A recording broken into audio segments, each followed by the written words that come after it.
Hi there, this is David, and today we're going to be discussing RPG length. Back whenever I was a kid, it really wasn't something that I concerned myself with too much, because games couldn't really drag on forever.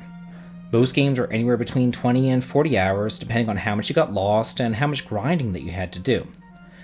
However, as we entered the CD age with the PlayStation, games started getting pretty bloated in length. For the most part, I dealt with it, but then Dragon Quest VII rolled around and I pumped over 200 hours into that one. It was a great time sink while I was in college, but now that I'm an adult, I just don't have time for all that. So, length is paramount on my mind because if I do start a new game, I really want to have the time to finish it. A perfect example of this might be in my Final Fantasy ranking video that I put out about a year ago. In it, I put Final Fantasy VIII at the absolute bottom for obvious reasons, but with the equally terrible Final Fantasy II right after it. Both of them are complete abominations, but to me, 8 was so much worse because you had to spend 4 discs worth of your life to finish that boring mess, whereas Final Fantasy II could be completed much more quickly. So at least 2 had the decency to put us out of our misery quickly, whereas 8 just dragged the torture out over and never seemed to end. Maybe I'm a crotchety old bitch, but whenever I was a kid playing Dragon Quest III and I beat Baramos only to find out that there was a whole other world to explore with a real villain at the end, I was like, whoa, that's so cool! I remember jumping up and down in my room with excitement and calling my brother in to watch whenever I realized that it was the world from Dragon Quest I. We were both thrilled, and maybe again it's just me, and the world has kind of sucked the joy out of my soul, but nowadays, I would probably not be that way, and instead I'd be like, oh, it's not over? Can it seriously just end already? This actually did happen much more recently when I was playing through Tales of Vesperia, and years later, Dragon Quest XI. Both are fantastic games, no doubt, and both are divided up into 3 distinct acts. And by the time that the 3rd act rolled around, I was over it. I just wanted it all to be done. There's something to be said for keeping your game to a reasonable length and not overstaying your welcome. If you can't tell your story in 40 hours, maybe you just need to trim the fat somewhere. An excellent example of how to handle a 3rd act might be Final Fantasy VI, although there it's really a 2nd act. The entire world of Ruin is pretty much completely optional. You can choose how much time you want to spend with it. If you want to go through all the towns and dungeons, collect all the Magicite, and get all your party members back, that is completely up to you. You can either choose to fully explore the world of Ruin, or just go straight to Kefka's Tower and finish the game if you're over it. Another good example on the SNES would be Chrono Trigger. Towards the end of the game, you have 3 options of how you want to tackle Lavos. Do you go through the entire Black Omen, leveling up and collecting tons of treasure, or do you skip it and just go through the bucket at the end of time? Or do you fly the Epoch and crash right into him, circumventing the final boss rush? Also, all of the side quests at the end of the game are just that, side quests. They're mercifully optional, allowing you the freedom of choice of how long you want to spend on the game. Nowadays, I feel like they'd all be required to artificially pad out the game. Next, let's look at the Wild Arms series. A lot of people don't like the 4th entry, but honestly, it's one of my favorites, and the length probably has a lot to do with it. The secret to good writing is brevity. Keep it short and to the point. I can't stand when characters get all long-winded, it just drives me crazy. Conversely, let's look at Wild Arms 3. That one is long, and not in a good way like the first 2 games. It's long in the boring way because most of the length is eaten up in the ridiculously long battles. It's not enough to just choose your commands and watch your party act them out. They have to show them running around the battlefield during each round. While this can be kind of cool at first, it gets real old real quick. Watching it over and over and over again over the course of 80 hours. There really should be a fast forward or fast battling feature in games like these. And that brings me into the modern era.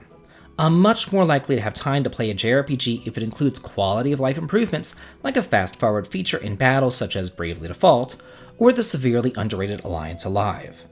If developers can add trophies to all the old JRPGs that they continuously port over to Steam and the online console stores, they can take a second out of their day and put fast forwarding into battles too.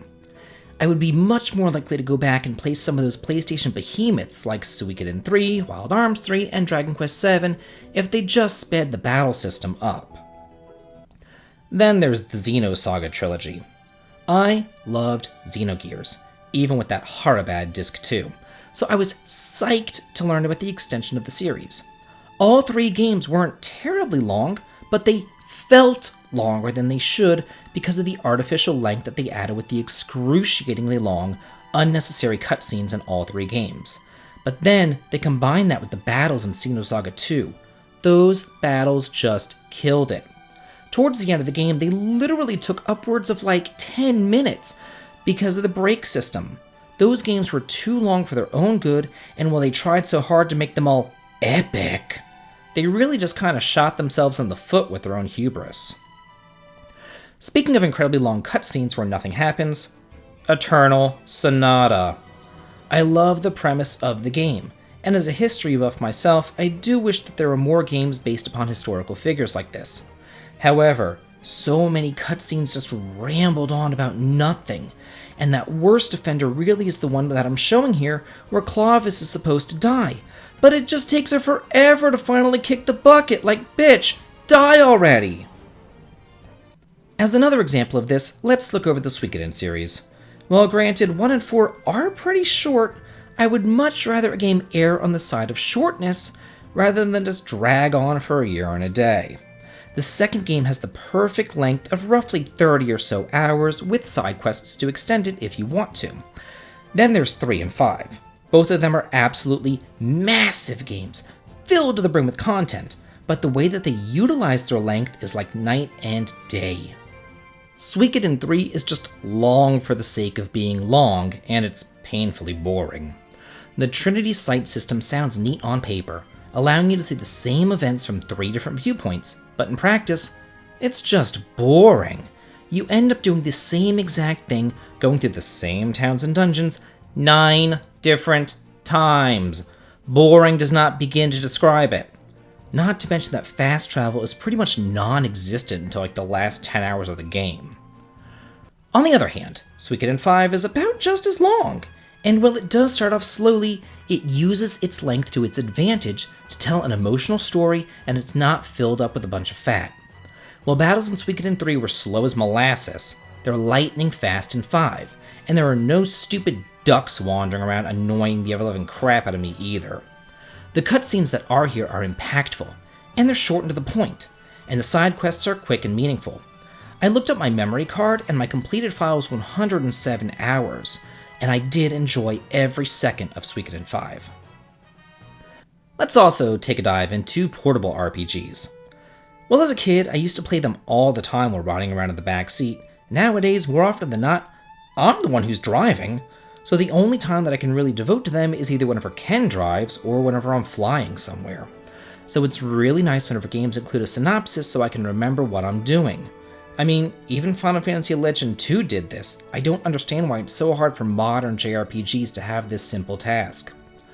Now that most portable JRPGs are just about the same length as their console counterparts, it's inexcusable to not make them more accessible for pick up and play. So, whenever I do review a game, or I rank a game, or judge it in any way, I'm always looking at how many hours it is, because more is not always better. To me, less is more. I feel like there's an epidemic in the JRPG community where gamers might immediately dismiss a game as being too short, so they won't play it. But I'm the complete opposite. If it's too long, I'm just not going to be able to get into it. The only exception to this would be if it's something amazing, like Dragon Quest XI, the Xenoblade series, or Yakuza Like a Dragon. I am willing to give long-running series a chance. Kind of like the upcoming Final Fantasy XVI. I'll give that a break.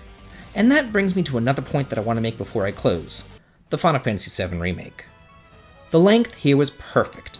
I personally beat it in about 25 hours, and I can pick and choose what side quests I wanted to partake in. Nothing really felt like padding. Everything felt necessary. And personally, I was kinda glad that it didn't last 80 hours like the original game. This might be controversial, but it felt like a full-fledged game, not like a piecemeal together sort of thing, and I can appreciate that. So, that's it for my discussion of RPG length. What do you guys think is the best length for a traditional JRPG? Do you like them super long, or more on the shorter, tighter side like me? Let me know in the comments, and if you like this video and wanted to hear on the channel, please consider supporting me on Patreon for exclusive videos and early access to my content. The link to it can be found in the video description. This has been David. If you like this, please like, comment, and subscribe, and have a good day.